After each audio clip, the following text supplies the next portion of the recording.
अपना मस्तक अकबर के आगे नहीं झुकाया। प्रताप मुगलों से लोहा लेने की तैयारी में जी जान से जुट गए। 18 जून 1576 की सुबह हल्दी घाटी और खमनोर के मध्य एक मैदान में ऐतिहासिक युद्ध हुआ। महाराणा प्रताप की सेना गोगुंदा से हल्दी घाटी पहुंची, जबकि सेनापति मानसिंह के नेतृत्व में मुगल सेना ने हल्दी घाटी के ठीक नीचे मैदान में अपना मोर्चा जमाया। मुगल सेना के हरावल दस्ते द्वारा घाटी में घुसपैठ करने के प्रयास की प्रतिक्रिया स्वरूप महाराणा प्रताप की सेना मुगलों पर टूट पड़ी। प्रताप के हरावल सैन्य दलों का नेतृत्व पठान हाकिम हासूर कर रहे थे।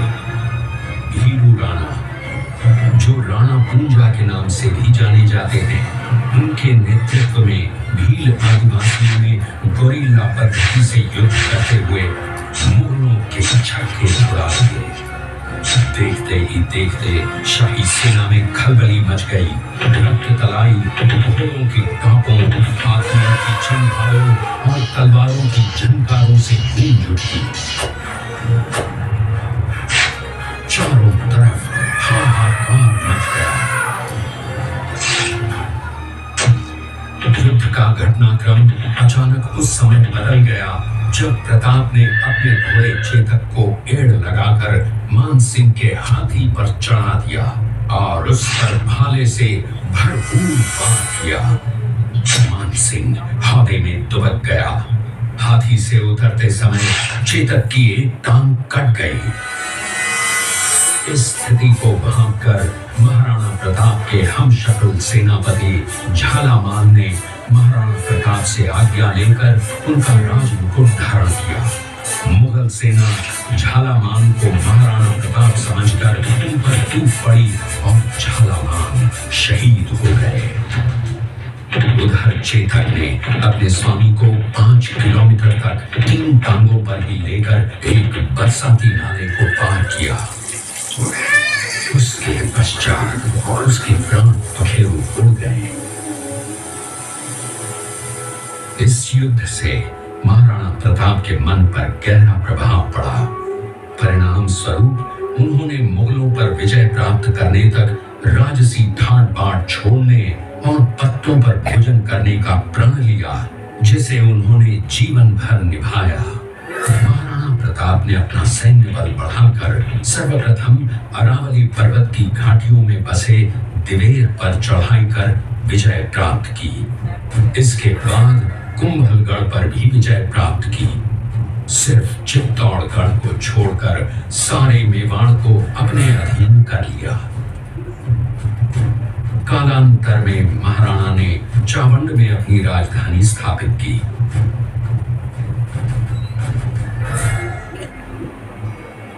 19 जनवरी 1597 को राणा प्रताप ने मात्र 57 वर्ष की आयु में इस संसार से प्रयाण किया।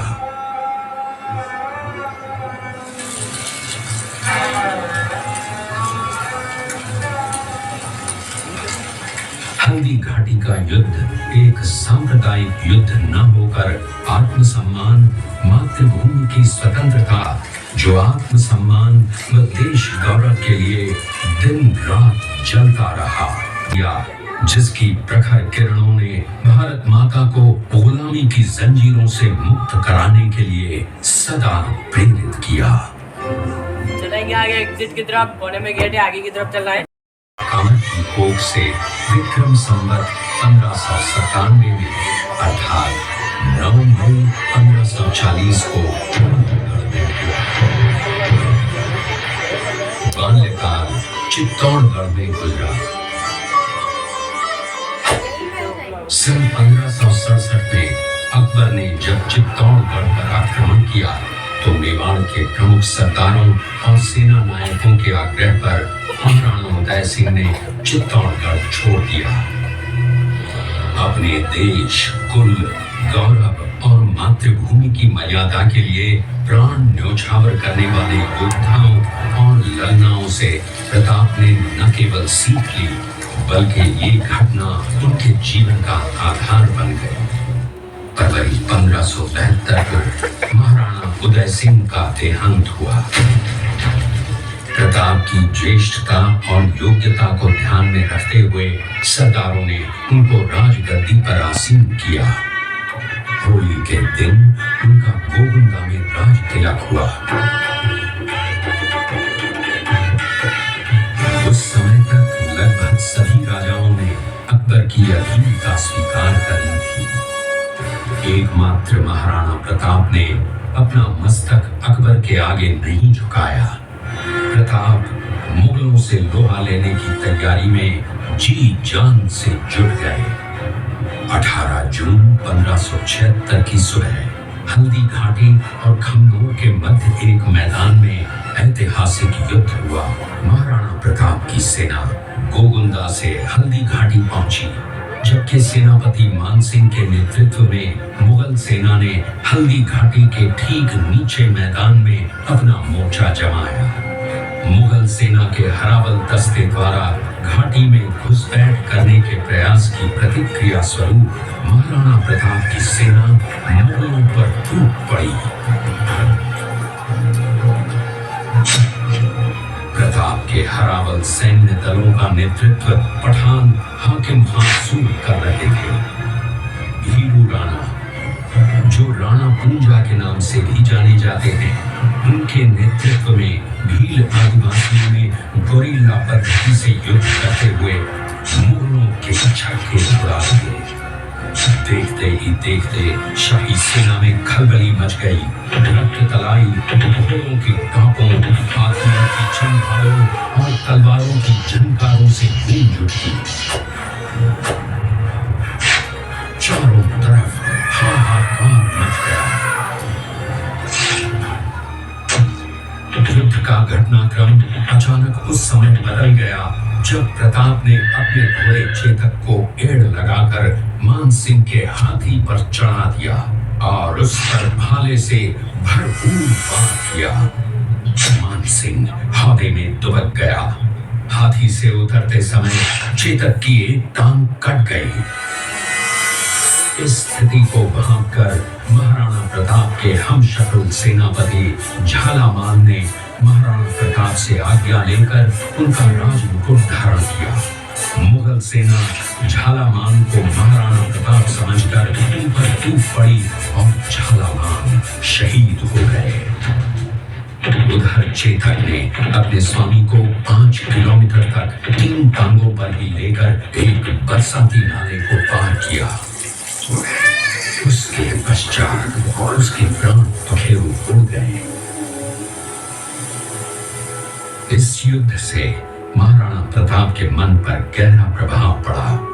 परिणाम स्वरूप उन्होंने मुगलों पर विजय प्राप्त करने तक राजसी ठाट बाट छोड़ने और पत्तों पर भोजन करने का प्रण लिया, जिसे उन्होंने जीवन भर निभाया।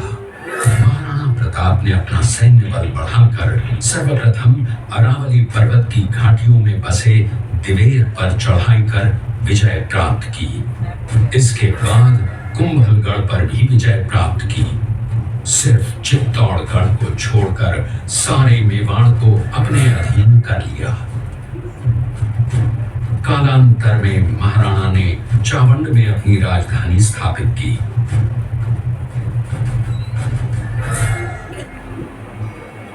19 जनवरी 1597 को राणा प्रताप ने मात्र 57 वर्ष की आयु में इस संसार से प्रयाण किया।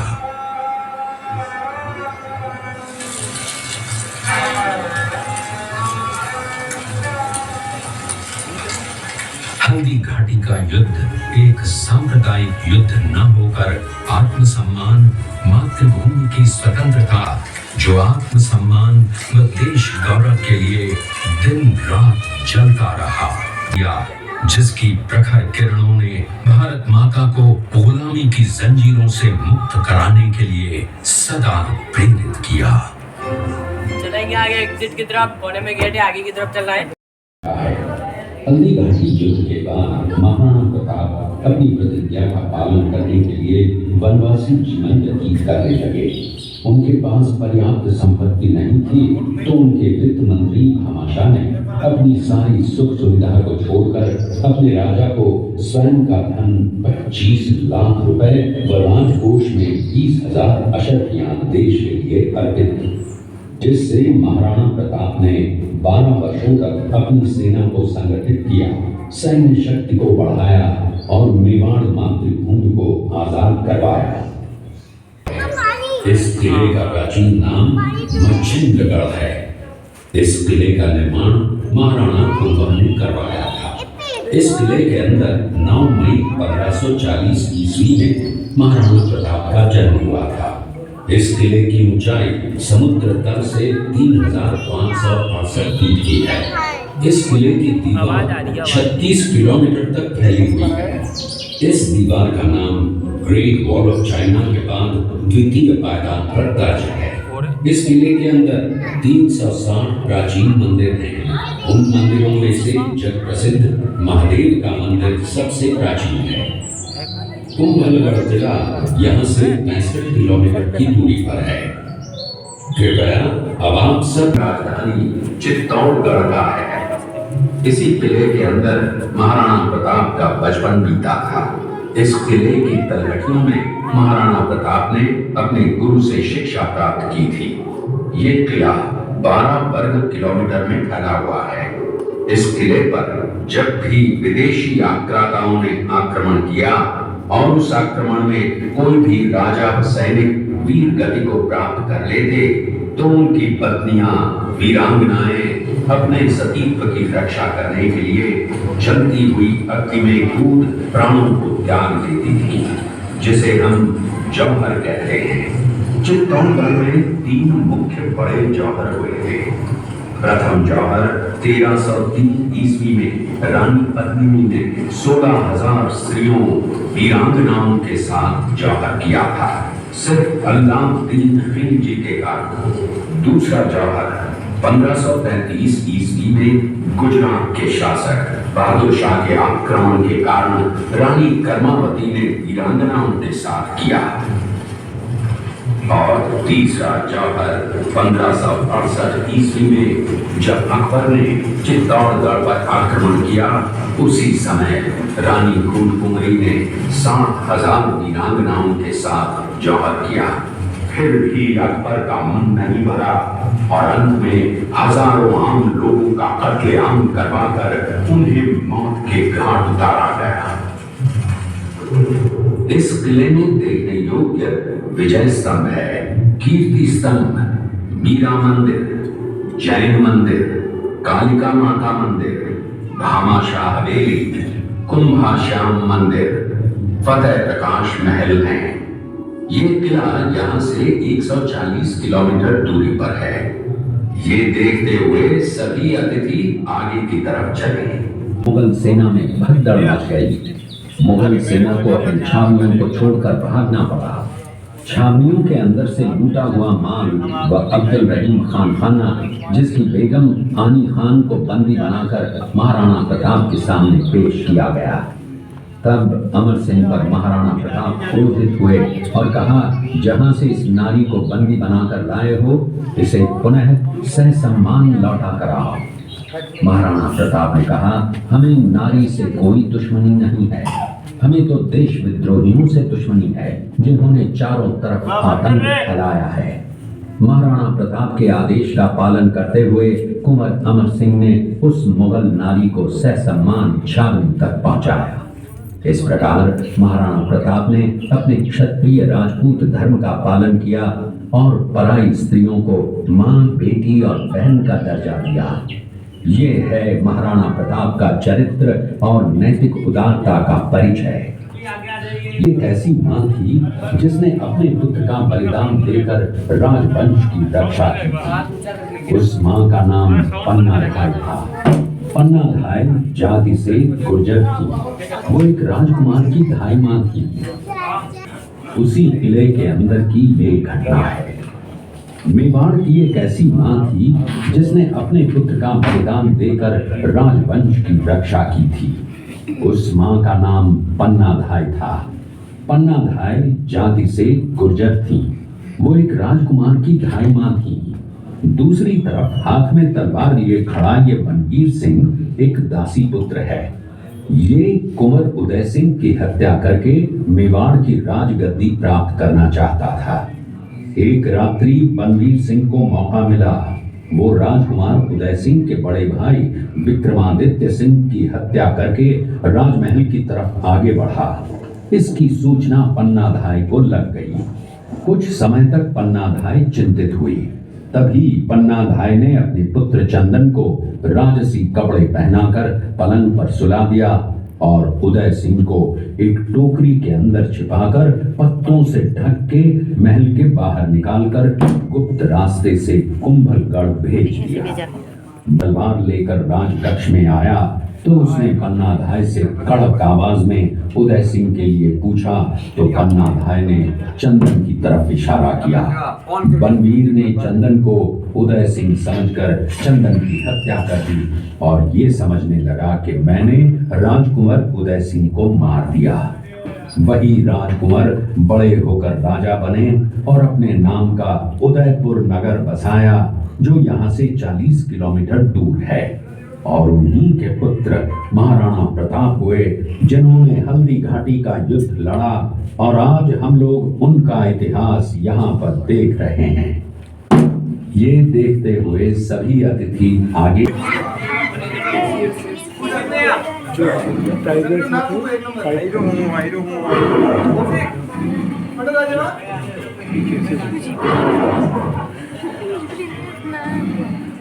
बेटा थोड़ा नीचे आ जाओ ना।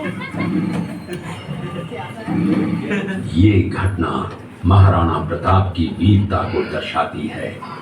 एक समय नरभक्षी बाघ का आतंक छाया हुआ था। महाराणा प्रताप ने उस बाघ का शिकार कर उस बाघ को मार डाला। ये घटना महाराणा प्रताप की वीरता की प्रतीक है। कृपया इस दृश्य में देखिए महाराणा प्रताप अपनी प्रतिज्ञा का पालन करते हुए। महाराणा प्रताप ने प्रतिज्ञा की थी कि जब तक अपनी मातृभूमि को शत्रुओं से मुक्त नहीं करा लेता तब तक न तो मैं महलों में रहूंगा, न किसी धातु के पात्र में भोजन करूंगा, न किसी गद्दी के बिछौने पर सोऊंगा। पत्ते ही भोजन के पात्र होंगे, जमीन ही बिछौना होगा। इस प्रतिज्ञा का पालन उन्होंने 21 वर्षों तक जंगलों में रहकर किया।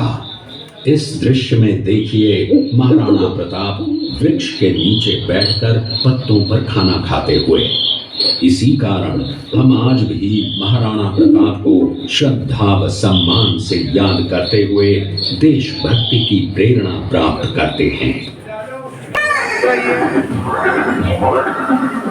ये दृश्य महाराणा प्रताप और सुविख्यात स्वामी भक्त घोड़े चेतक के अंतिम मिलन का है। हल्दी घाटी युद्ध के बाद चेतक घोड़े ने 22 फीट के एक बरसाती नाले को पार किया। ये उसी समय का दृश्य है। पास में खड़े महाराणा प्रताप के छोटे भाई शक्ति सिंह हैं, जो पहले मुगल सेना में थे। बाद में वो महाराणा प्रताप की तरफ आए, माफी मांगी और अपना घोड़ा महाराणा प्रताप को दिया।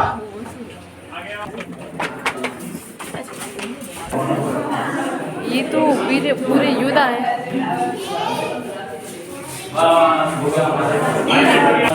ये योद्धा है पूरे, ये योद्धा है उनके सैनिक मैन।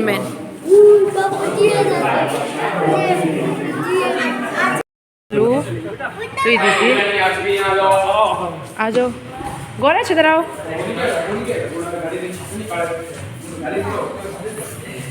ये देखिए भाई अंदर से, मैं आपको इसका पूरा वो दिखा रही हूँ अंदर से जो भी है इसमें। देखिए हाँ, ये पूरा वो है पहाड़ों का सीन। सही है हाँ, ये देखिए इसमें पूरा है। क्या दिखाओगे? पूरा है इसमें तो हल्दी घाटी युद्ध का बीच घूम हुई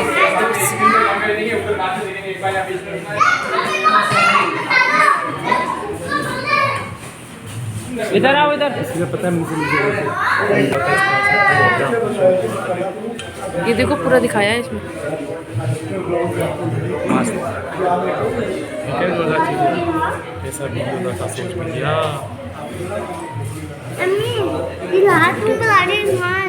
यहाँ मूवी दिखाएंगे हमें, इसलिए बुलाया है।